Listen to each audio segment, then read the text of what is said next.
Merci beaucoup.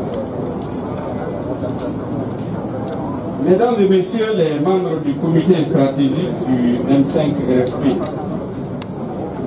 mesdames et messieurs de la presse, chers militantes et militants et sympathisants du M5 RFP, je voudrais, avant de commencer, vous demander d'observer avec moi une minute de silence à la mémoire des éléments des FAMA tombés dans l'attaque du poste de Boni le mercredi 2 février 2021.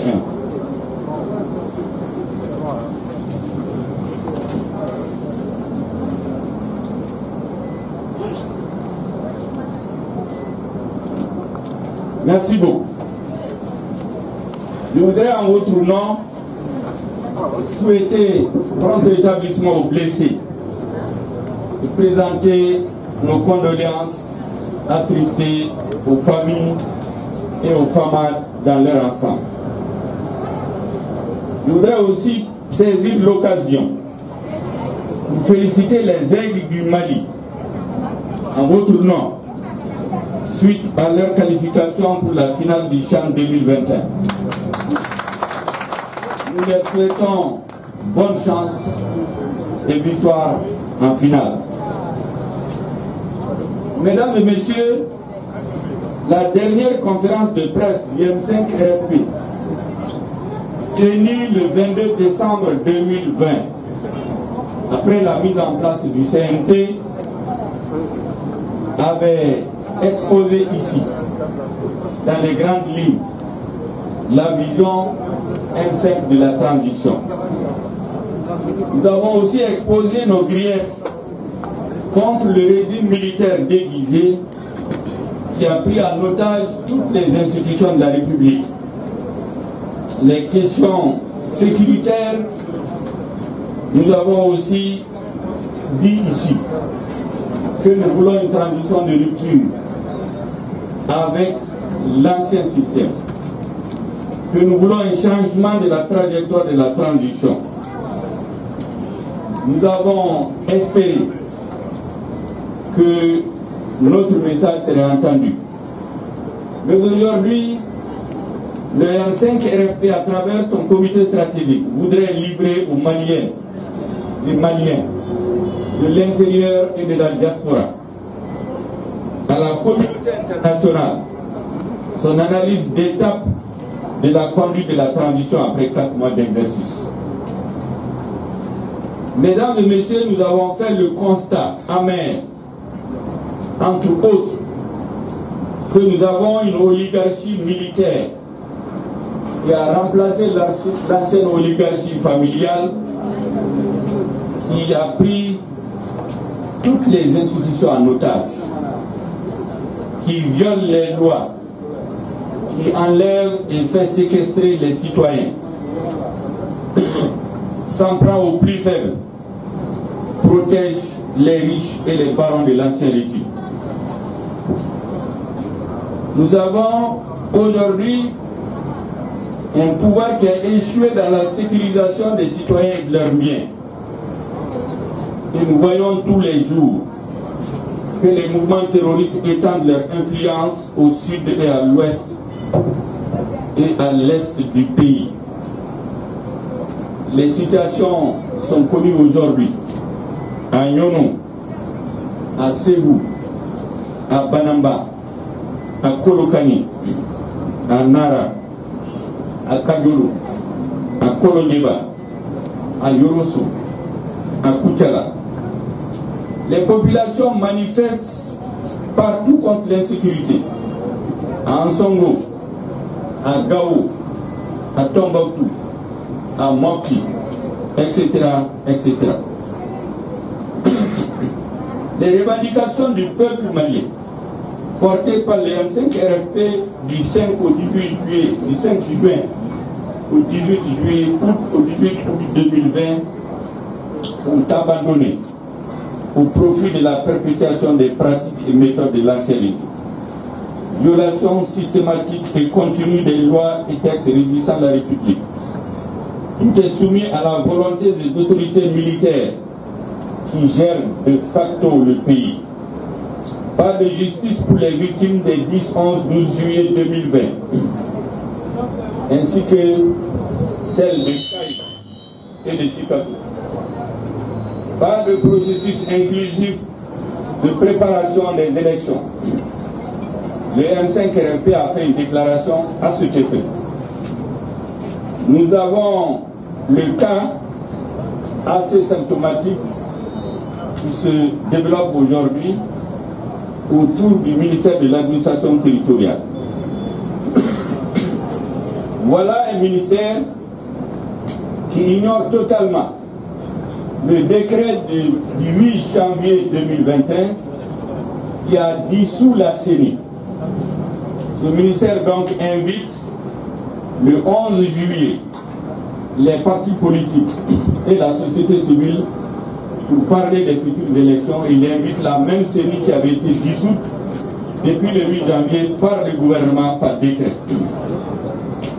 Nous avons la lutte contre la corruption, notamment les grands dossiers de détournement au niveau du ministère de la Défense et de la Sécurité, qui sont restés lettres mortes à ce jour.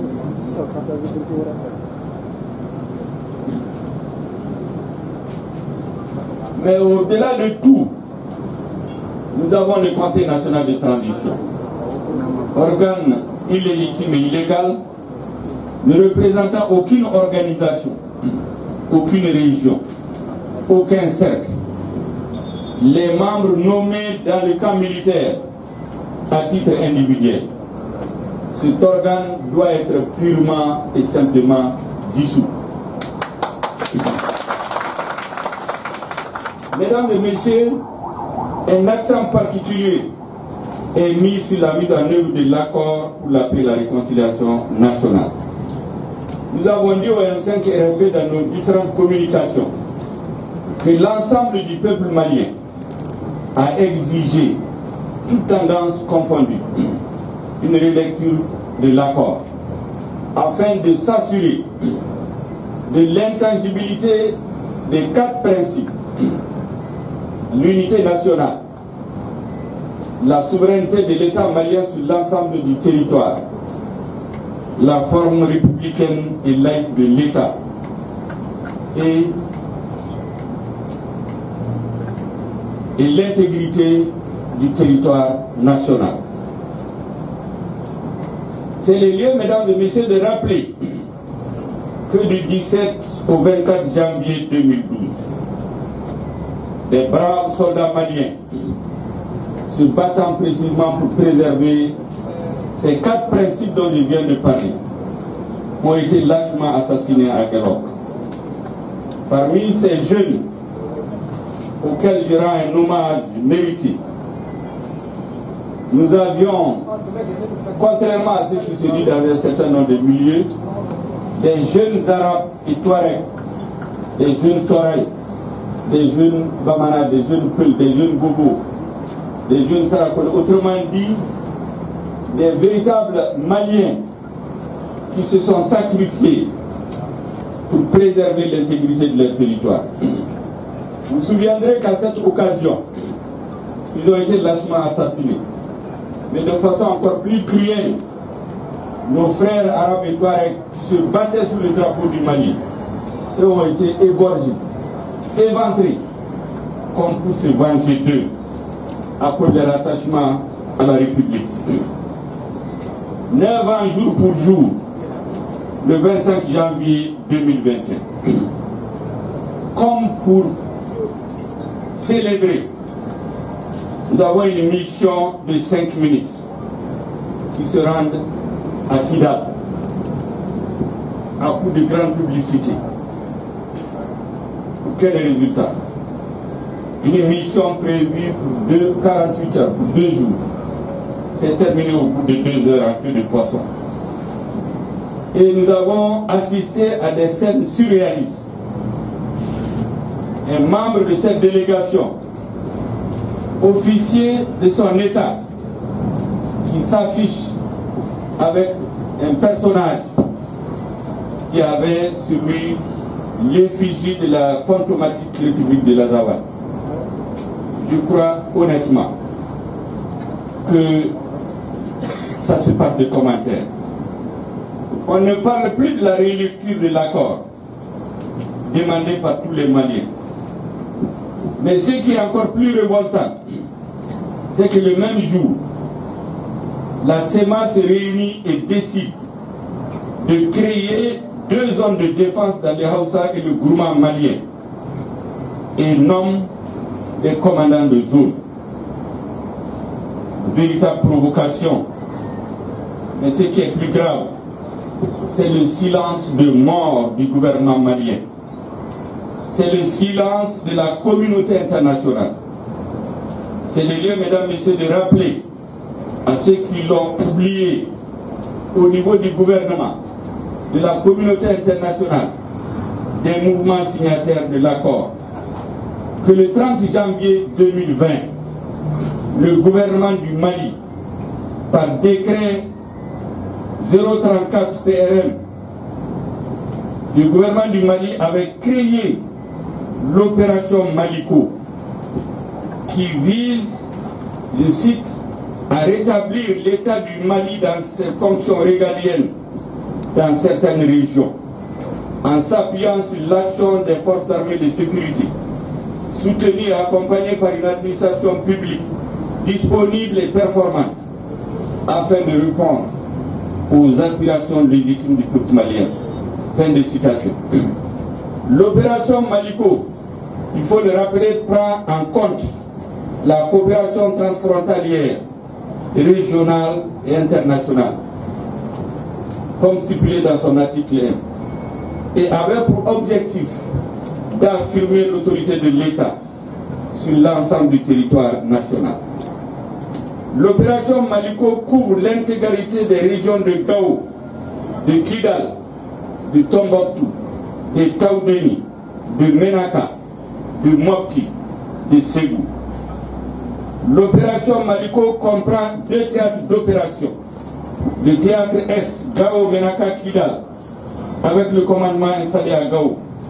Le théâtre Ouest, Taoudéni, Tombouctou, Mopti, Ségou, avec le commandement installé à Sébaï. Mesdames et messieurs, on se demande,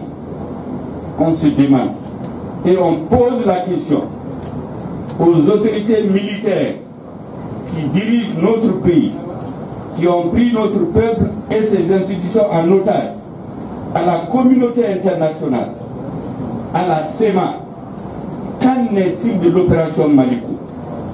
Ou bien les décrets pris par le gouvernement du Mali au nom du peuple malien ne valent plus rien face aux décisions d'une composante des mouvements signataires.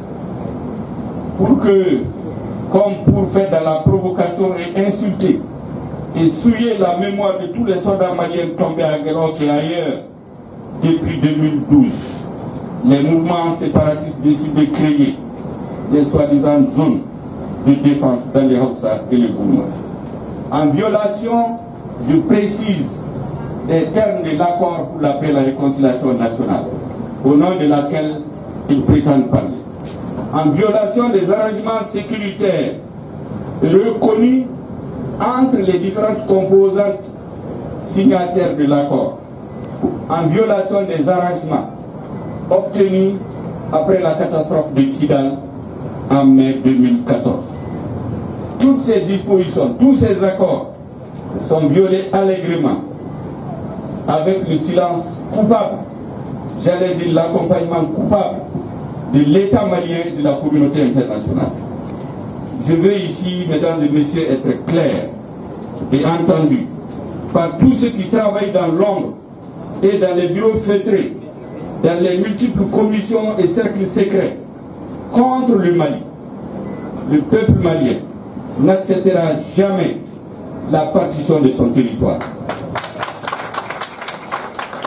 Il s'opposera avec force, détermination et suite dans les idées et dans la conduite de tous les jours à tous ceux qui ont décidé de trahir la cause nationale, pour leurs intérêts politiques ou personnels. Nous mettons ici solennellement en garde les autorités militaires qui dirigent de fait la transition. Le peuple malien a les moyens intellectuels, politiques, organisationnels pour faire échec à leur projet de trahison du Mali.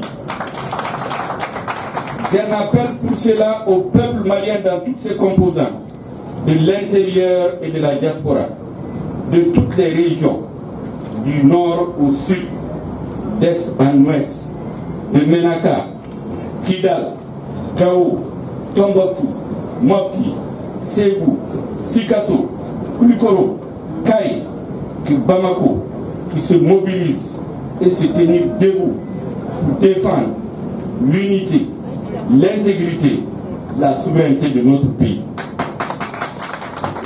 Nous ne laisserons personne vendre le Mali à la bourse des valeurs politiques à Bamako et à Kati. Mesdames et messieurs, je voudrais dire deux mots sur un dernier sujet. Les casses dans la zone aéroportière. Je sais que le M5 est entendu sur ce sujet. Mais ce que je voudrais dire aussi clairement, la question pour le M5 ici, le débat, il n'est pas juridique. Il ne s'agit pas de dire oui ou non la zone aéroportière doit être sanctuarisée. Ce n'est pas ça la question. La question, c'est d'abord politique. Les casses des maisons de l'aéroport font-elles partie des priorités de la transition? Font-elles partie des priorités inscrites dans la charte de la transition?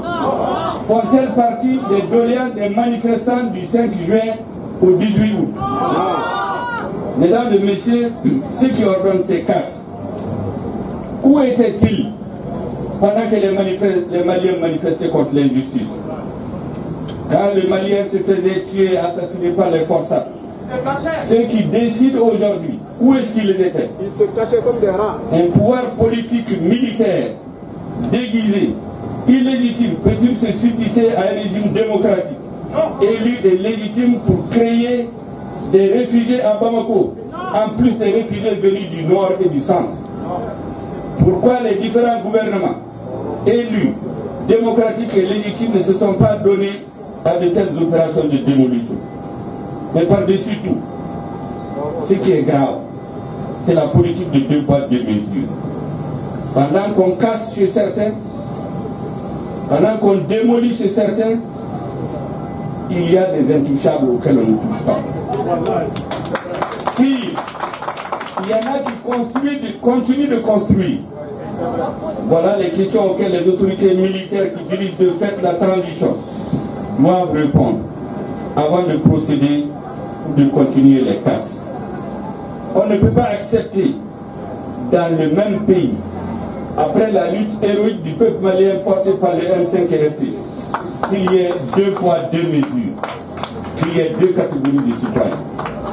En conclusion, mesdames et messieurs, je voudrais rappeler avec force aux autorités de la transition que l'ancien régime a été rejeté dans les poubelles de l'histoire précisément à cause de trois questions essentielles. La mise en œuvre de l'accord pour la paix et la réconciliation, qui a donné l'impression aux Maliens que l'ancien régime avait trahi notre peuple, avait décidé de vendre le Mali pour se maintenir au pouvoir. Deuxième chose qui a poussé les Maliens dans la rue, ce sont les injustices. Les injustices. Nous avions une oligarchie qui s'est imposée au peuple malien, qui viole les lois, qui fait ce qu'elle veut. Nous sommes aujourd'hui dans la même situation.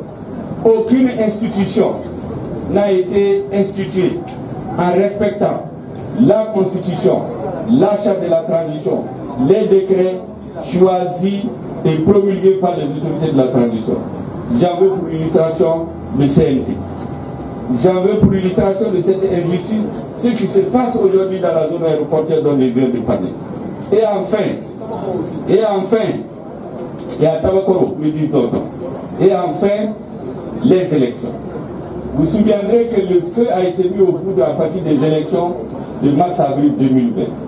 Eh bien, aujourd'hui, le ministère de l'administration territoriale est en train de préparer la même situation.